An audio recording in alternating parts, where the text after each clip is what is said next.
HarerNāmaivaKevalam, that in this age there is no other alternative for self-realization than chanting this Hare Krishna, Krishna Krishna, Hare Hare, Hare Ram, Ram Ram. Okay, so our topic for today is how Srila Prabhupada practically shows us, how to put the teachings, or what can I say, the principles of bhakti into action in our own life. So before starting off, let us pay our respectful obeisances to him. Let us pay our respectful obeisances to Srila Prabhupada. Namo Vishnupadaya Krishna Preshthaya Bhutale Shrimate Bhakti Vedanta Swaminiti Namine Namaste Saraswati Deve Gauravani Pracharine Nirvishesha Shunyavadi Paschatya Deshatarine. Okay. So before starting off, let us get to know the meaning of the word Prabhupada. So the word Prabhupada can be, analyzed in two meanings. There can be two meanings of the word Prabhupada. So the first is, the word Prabhu means Vaishnava. Actually, once you get more familiar with ISKCON and Vaishnavism, you will find that that Vaishnavas address each other as Prabhu. Okay, they address each other as Prabhu to give respect to each other. So therefore, in the word Prabhupada, the word Prabhu means Vaishnava, and the word Pada in Sanskrit means lotus feet. So what can I say? Yes, so Pada means lotus feet in Sanskrit.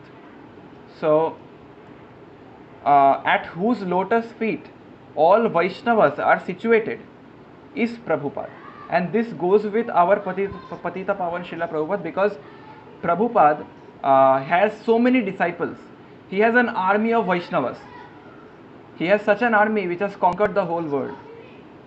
This army has swept through each and every continent and has spread the message of Krishna.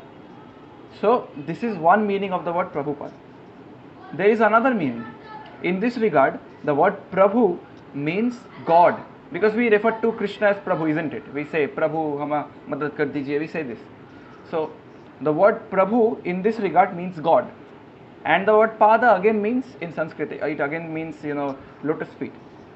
So the one who has constant one-pointed devotion at the lotus feet of Prabhu or God is Prabhupada. And this also goes with Srila Prabhupada, because he is always having one-pointed devotion at the lotus feet of Shri Krishna. So there are many beautiful pastimes of Srila Prabhupada, and this is something from which we can learn. How? Because once we advance in bhakti, or once we start doing bhakti, one of our main goals is to actually see Krishna's hand everywhere. Our goal is to see Krishna everywhere. That is one of our goals, one of our main goals. So now Prabhupada, he shows all these characters in his own life.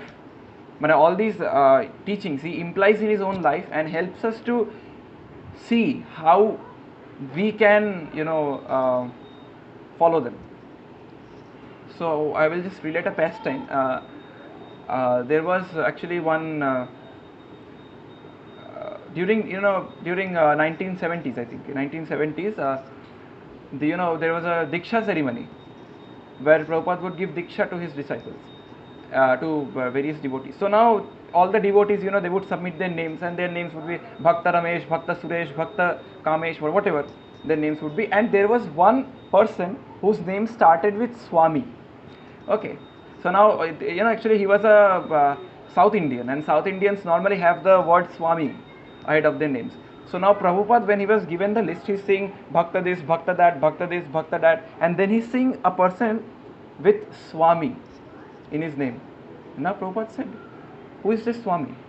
Now the servant who was there to serve Prabhupada, he said that, oh Prabhupada, that is just his name. He's just a South Indian. He's not Dikshit.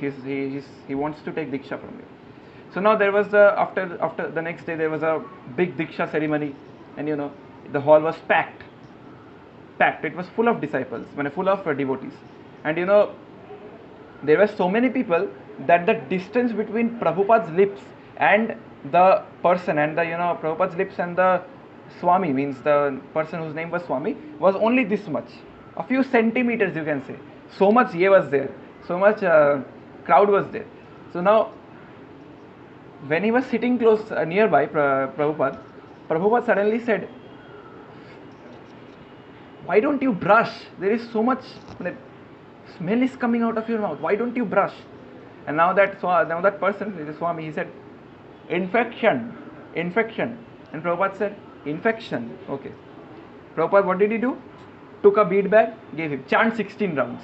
Just like a doctor. See how a doctor says, if you go to a doctor and say that I have this problem, he gives you a medicine in a prescription and says, you have this medicine, you have that, it will be okay.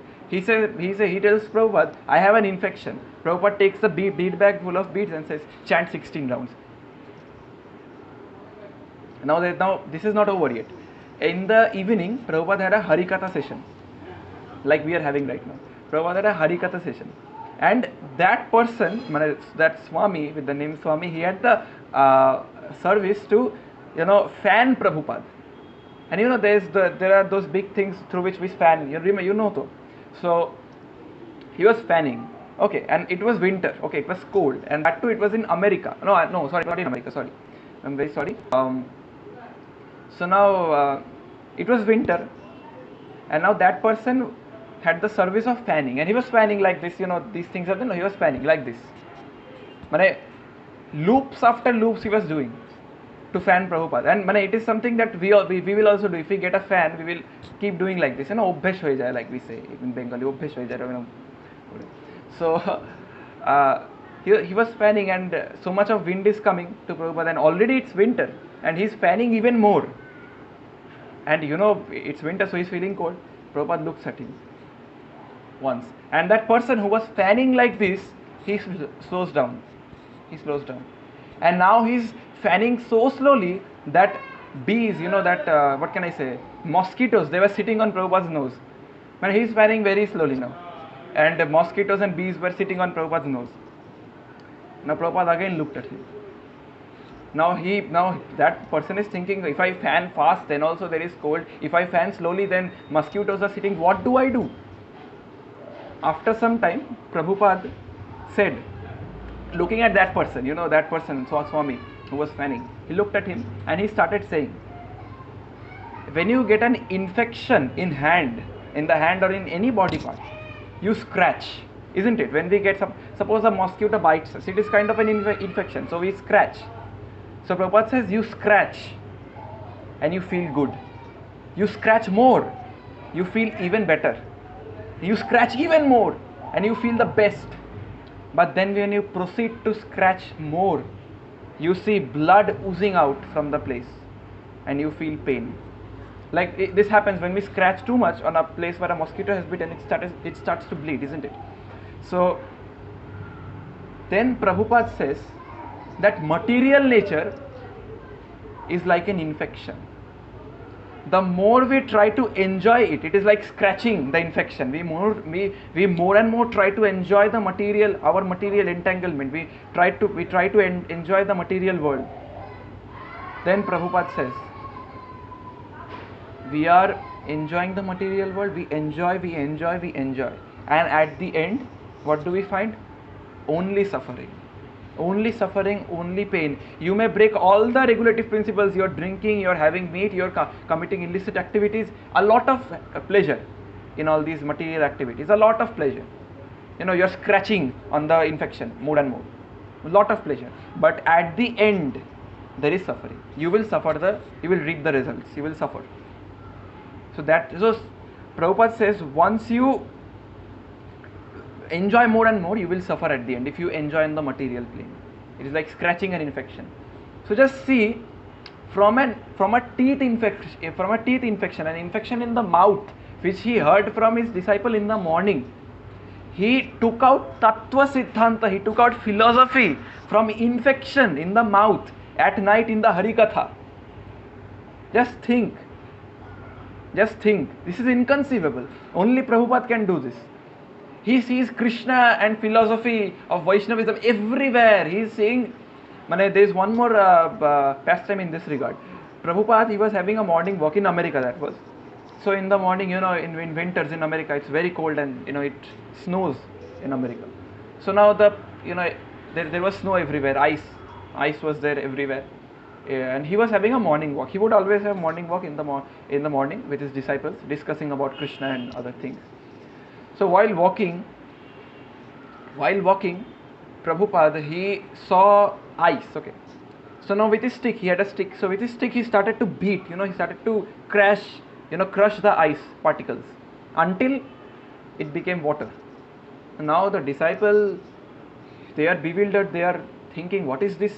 What is he doing? Why is he suddenly breaking ice?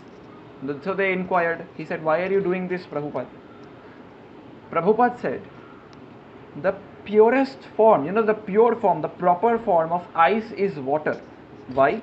Because by having ice, a person cannot survive. He will get cough and cold, he will get bird flu, then coronavirus, and then he will die.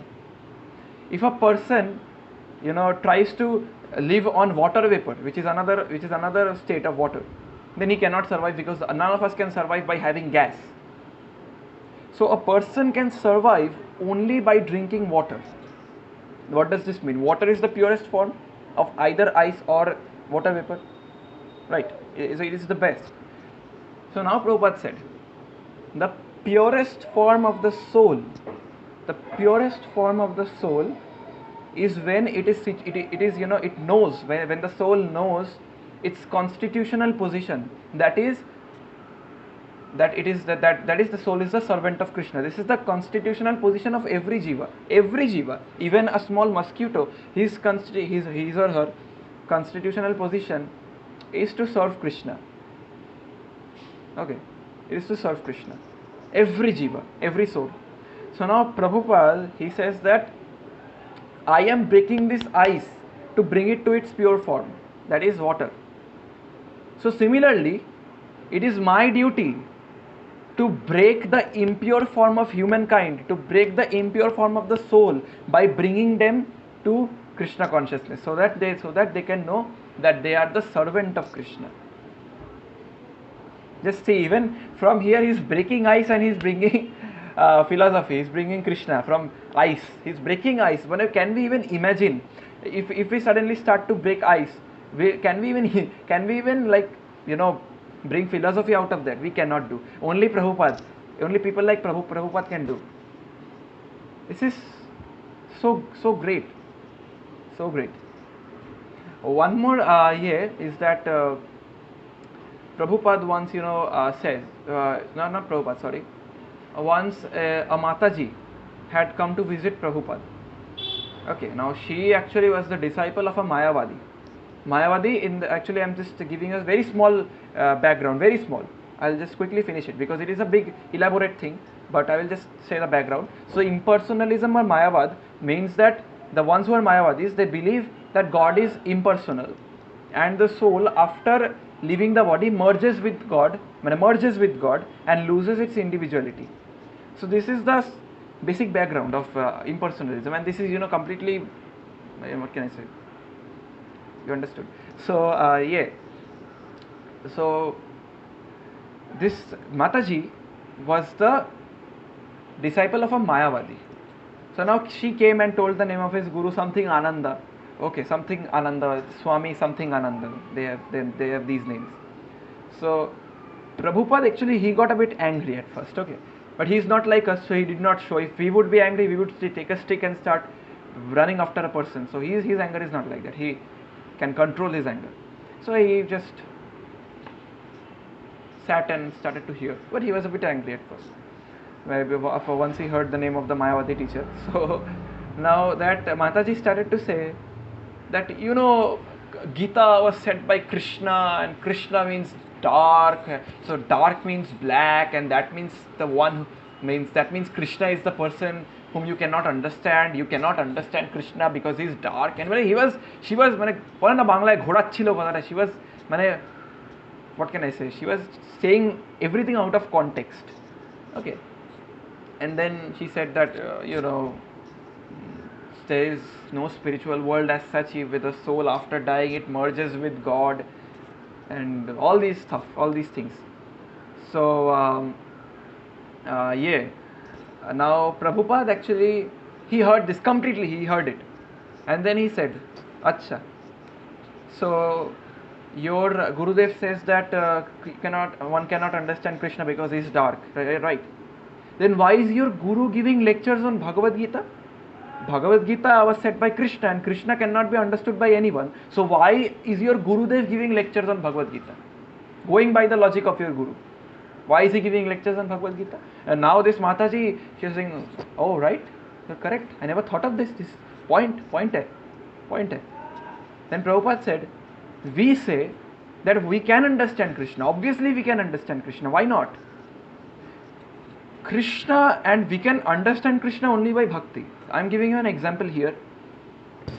Suppose you approach a stranger or you approach your enemy and ask, and you are demanding him to reveal all his secrets to you. Will he do that? Suppose you are a stranger and you go to another person and say, "Reveal all your secrets." Will he reveal your secrets? He will not even tell his name, right? Because you don't love him. You are not even close to him. You don't love him. Why will he reveal his secrets to you?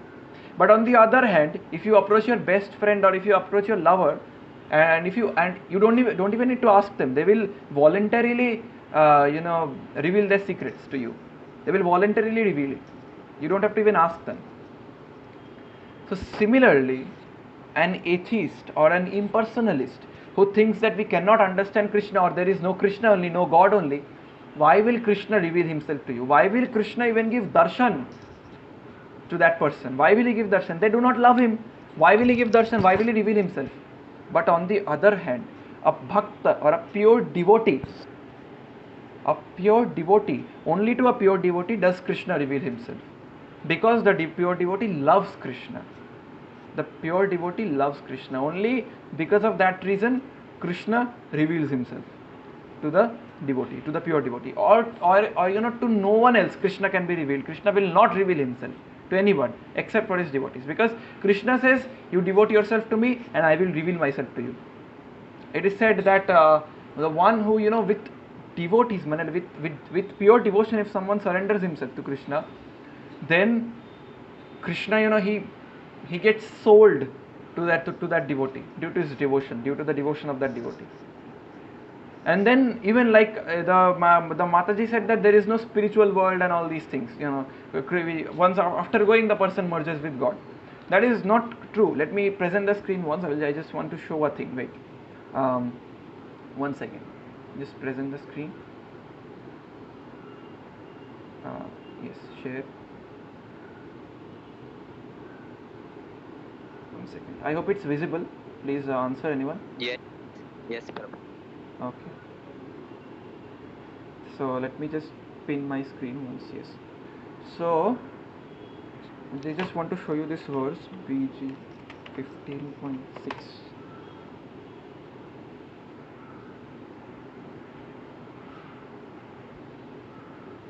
Okay. So see this verse. What does it say? "Na tad bhasayate suryo, na shashanko na pavakah, yad gatva na nivartante, tad dhama paramam mama." Krishna says that the supreme abode of mine is not illuminated by the sun or the moon, nor by fire or electricity. Those who reach it never return to the material world. So Krishna directly says here that there is a supreme abode of mind, which is the spiritual world, which is not illuminated by the sun or the moon, nor by fire or electricity. To illuminate our world, illuminate means what can I say? Illuminate means what can I say? To light, mane ki bolbo, prokashito kora in Bengali we say, to light the place. Okay. So it is not illuminated by the sun or the moon, nor by fire or electricity. Krishna's world is not. Our world is illuminated because it needs all these elements, because Krishna is not present in this world in his pratyaksh form. Whereas in the spiritual world, Krishna is present in his pratyaksh form, in his personal form. So what happens is Krishna's effulgence is so great that Krishna's effulgence alone illuminates all of the material, all of the spiritual world. and this feature is not present in the material world. So even Srila Prabhupada says here, the spiritual world, the abode of the Supreme Personality of Godhead, Krishna, which is known as Krishna Loka or Goloka Vrindavana, is described here. So this is the spiritual world described, and therefore this is completely refuted here. Also because we are in the regard of Prabhupada here actually, I would like to show one more thing. One second. Just want to show you this verse. As you can see, this is actually the screenshot. Not screenshot. This is a part of Bhagavad Gita as it is, which was commented by Prabhupada. And because Radha Vallabh Prabhu is buying the Bhagavad Gita, I would like to show this to everyone because this is something that everyone should know. So this is something that Prabhupada himself wrote, and see, Prabhupada here gives the whole verse. Okay, this is the whole verse with the Sanskrit and the English words. This is the international alphabet for Sanskrit transliteration, and this is the Sanskrit. These are the Sanskrit words. And now see how scholarly this book is. Prabhupada over here, he is giving the meaning of the original words. Suppose see here. You can see this verse. Suppose see, it is cha shushru shave. Okay, this is the word. So see how Prabhupada here he writes the original Sanskrit word, which is ashushru shave, and then he gives the meaning of that one word to one who is not engaged in devotional service. All the words, all the meanings. See, idam, te, na, atapaskaya, to one who is not austere. Everyone, all the words, the meanings are given of all the words here. See, so Prabhupada, to make the book so scholarly, he gives the meaning of the original Sanskrit words, because in Sanskrit actually you can change the words. Okay, so like this has been done here. Like Krishna himself has changed the word from ashushru to chashushru to join the word. So this is actually a Sanskrit what can I say, grammatical rule. So Prabhupada here, so that no one can doubt anything, he gives the meaning of the original words, and look here, he gives the translation of this whole thing. And this is so this is so convenient that we can cross check from this part. We can cross check if the translation is correct or not. This is so good. And then in the purports, you see, Prabhupada in the purports gives all his realizations. Whatever he has realized in the course of his devotional career, as we can say, in his whole life, whatever he has realized, he pours all that nectar in his purports, and in these purports include the purports of all the other acharyas, and in these purports include all the Vedic references, all the Vedic scriptural injunctions. What a gift Bhagavad Gita as it is to mankind. What a gift. Just see, this is not just his own realization. First of all, Prabhupada does not even give his opinion. He gives the opinion of the acharyas, he gives the opinion of his realizations, and he gives the opinion of Krishna himself. What a gift Bhagavad Gita as it is to the world. And therefore we must all read this book because it is so good. Okay, so coming back to the topic, we just stop presenting the screen. How do I pin this? 1 second. Okay, so coming back to the topic, let us discuss some more pastimes of Srila Prabhupada. So one more pastime is there of Prabhupada. Actually, this was a pastime when Prabhupada was in Radha Damodar temple. Sorry, not Radha Damodar temple, in the Vrindavan temple of ISKCON, Krishna Balaram Mandir. Okay, after ISKCON established its temple in Vrindavan. So actually, Prabhupada, his schedule is a bit, it might sound a bit inconceivable to us, because he sleeps only for 1.5 hours the whole day. He sleeps from I think 11:30 to 1. He sleeps from 11:30 to 1, and then at 1 or 1:10 he wakes up and he starts to write his books. Okay, so now actually when he arrived in Vrindavana, Prabhupada, he actually was, everyone, all the devotees of ISKCON Vrindavan, they were given service, seva of Prabhupada. So the time was fixed. The time for the seva was fixed. So one person was present from suppose 7 p.m. to 10 p.m. Then from 10 p.m. to 12 p.m. Then from 10 p.m. to 1 p.m. Then from 1 p.m. to 4 p. Then from 1 a.m. to 4 a.m. in the morning. So one devotee was there whose seva was at 1 a.m. was from 1 a.m. to 4 a.m. Okay. So now actually he cannot sit inside the room of Prabhupada because of course they need to give him some privacy. So what he did is he sat outside Prabhupada's room, actually in the garden from where Prabhupada's room could be seen from the window. So now he sat there. It was pitch dark. It was night. And he was chanting his japa. He was chanting very slowly so that Prabhupada would not get disturbed. And Prabhupada was sleeping at that time. So he was chanting and chanting. At 1 a.m. 1:10 a.m. he saw the lights going on. He saw that the lights in Prabhupada's room was switched on. And at night when it is pitch dark, from outside you can see the room, but from the room you cannot see the outside because the room is completely lightened by the light and the outside is pitch dark. So you cannot see the outside from the room. So now Prabhupada did not know that there is a servant outside who is chanting. So that devotee who was given the seva, he was telling actually, he was relating this thing. Actually when he was chanting, he was looking through the window what Prabhupada was doing. He saw that Prabhupada woke up at 1:10, he went to bathe. After bathing he came and then he took his dictaphone. Actually he had a dictaphone through which he would dictate and the purports would get printed. So he took his dictaphone, he started to dictate the purports for 10 minutes, then he kept the dictaphone. He took on his chanting beads and he started to chant. For 10 minutes he chanted, he kept his chanting beads. He took out suppose a commentary of the Bhagavatam from other acharyas like let's say Rupa Goswami or Sanatan Goswami. He took the commentary of one of those acharyas, the commentary on Bhagavatam, and he started to read that. He read for 10 minutes, he read for 10 minutes, he kept it. And then he again took on his dictaphone and started to dictate for 20-30 minutes, 15-20 minutes. Then he again kept his dictaphone. And then he again started to chant. Then he again, suppose he took out his own Bhagavad Gita as it is and he started to read it. Now, that devotee, he was astonished because Prabhupada, he was chanting, because Prabhupada could chant pure Naam. Pure Naam in the sense he could chant the name of Krishna purely, without any offenses.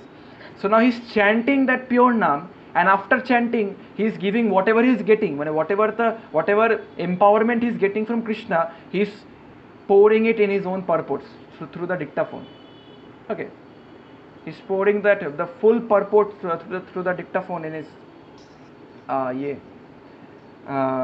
can I say, in his purports. So now he was astonished, he was getting excited that, oh, this is what we are getting, this is Prabhupada's realizations, his great realizations, he's pouring them in the books for us, and all I have to do is just take them and read. This is what Prabhupada's book is having. And in excitement his voice was getting louder and louder. And that was, first of all, so that was night, it was silent. The whole place was silent. And in a silent place, even if you chant very slowly, it is audible. And now he is getting excited and he is chanting Hare Krishna, Krishna Krishna, Hare Hare, Hare Ram, Ram Ram, Hare Hare. Now Prabhupada, what he did is, this is actually nothing, this is just a loving reciprocation. Prabhupada, he took water in a glass and he threw that water outside and he said, shh, don't disturb. And whatever, the point is not this, the point is that Prabhupada was pouring on his realization in his books. So whatever books we are buying actually, we should understand that those are the biggest gifts that Prabhupada has given us. The books which we will be buying, to all of you I am telling, the books which we will be buying, that is the biggest gift Prabhupada has given all of us, because it contains all his realizations, all his precious realizations. Therefore when we get the books, read them properly. Yes, please say what you want.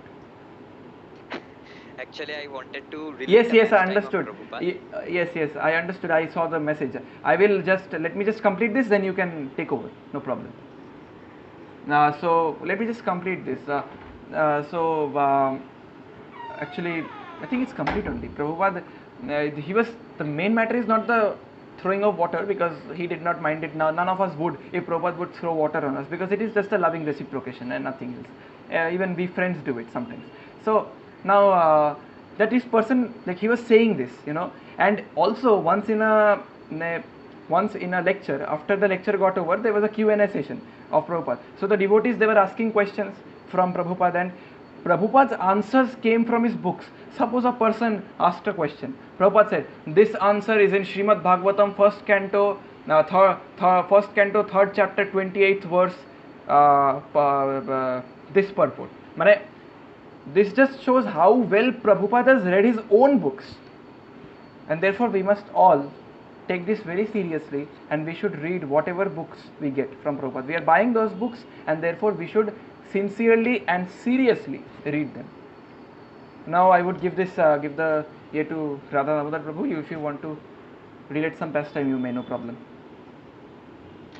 Okay, Hare Krishna, all glories to Srila Prabhupada. So, as we saw how Syāma Sundara Prabhu has very expertly described the transcendental pastimes and transcendental glories of Srila Prabhupada. So, I would also like to relate a pastime. So, we all know that normally disciples, they are ready to serve their Gurudev, their spiritual master, in all ways possible.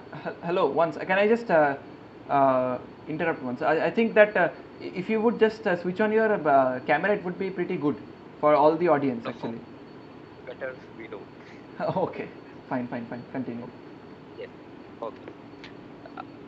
So we know that normally disciples are always ready to serve their spiritual master in all ways possible.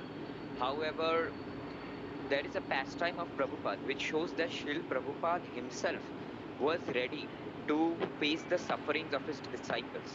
Right. So there is such a pastime. Now, what happened was, in the morning, Srila Prabhupada would get his daily massage from one of his disciples. So he had some personal secretaries. Okay, like there was a personal secretary named Syāma Sundara Dāsa. So, and there was another secretary named Hare Krsna Prabhu. So like this, there would be different personal servants, personal secretaries of Prabhupada who would look after different matters. So one of their services was to serve Prabhupada by massaging him. So now Prabhupada, he would get his massage through mustard oil. Okay, he would get his massage through mustard oil. Now, so one day what happened was, one of his disciples entered while he was getting the massage from a disciple. One of his disciples entered and he said that, Prabhupada, I have brought for you sandalwood oil. Now, sandalwood oil is normally very cool. So normally people avoid putting it, applying it on the body, because it makes the body very cold and you are very prone to get a cold. Right. So that's why people avoid sandalwood oil. So the disciple said, Prabhupada, please accept it. I have brought for it from very far away. I have brought for it. So Prabhupada said, I normally don't put sandalwood oil, but as you have brought it, I will keep it. Now the disciple insisted, no, Prabhupada, please have it, please apply it, please apply it. So that day, Prabhupada, just to keep the wishes of his disciple, fulfill the wish of his disciple, he, instead of applying mustard oil, applied sandalwood oil on his body. And as a result, what happened was, the disciple was very happy. And in the evening, Prabhupada fell seriously ill because his body was cooled excessively and now he had got a cold. So this was how Prabhupada demonstrated that even though he might suffer for that, but still he wouldn't let his disciples feel dejected. Right, so this was a pastime. Another pastime of Prabhupada shows his qualification as Guru. There are some qualifications. You cannot go anyone, to any unqualified person and say that, oh, I accept you as a Guru. No, a Guru should be the one who can fulfill all the qualifications which have been enlisted in the Vedas. right? And also in the Guruva Ashtakam written by one of our acharyas named Srila Vishwanath Chakravarti Thakur. So, one of the qualifications of Sri Guru or the spiritual master, which would be grammatically wrong, the disciple could understand, right? So he was thinking, what type of guru is he? A guru can never make mistakes. And see this, he is making mistakes. And that time, Srila Prabhupada's eyes just went to that disciple as if he could read his mind. And yes, he really read his mind.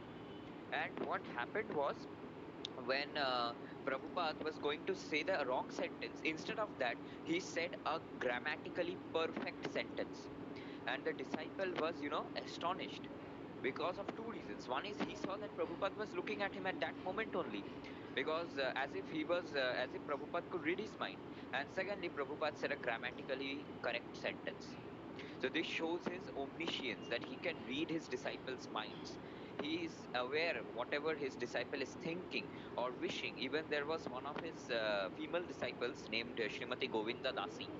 So Prabhupada used to go to world tours. So she used to live somewhere in the foreign, I've forgotten. So Srila Prabhupada went to another country to deliver his lecture, right? So at that time, Srimati Govinda Dasi used to every day pray to the deities so that she could serve Prabhupada more physically, physical service to Prabhupada more, because Prabhupada had gone and now how could she serve him? So Prabhupada had understood her wish, and Prabhupada used to write letters to her every month, not every month, sorry, every week, as Prabhupada knew. And Prabhupada even wrote in his letters that, do not worry, I will come back, and that time for 1 year I will remain at your place and you will be able to serve me, because Prabhupada knew that she was only aspiring to serve him. And yes, after about some months, Prabhupada returned and he gave the chance to Srimati Govinda Dasi to serve him for 1 full year. So I guess I pass on the lead again to Shyam Sundar Prabhu.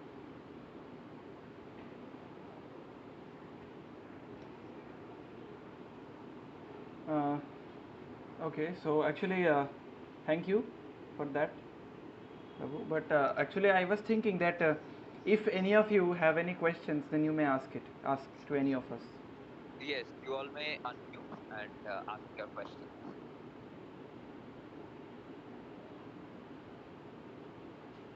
Does anyone have any question? Well, I guess no one has. So our session is I, I, and I we hope can. I hope you all paid attention properly. I hope we were all on the same page.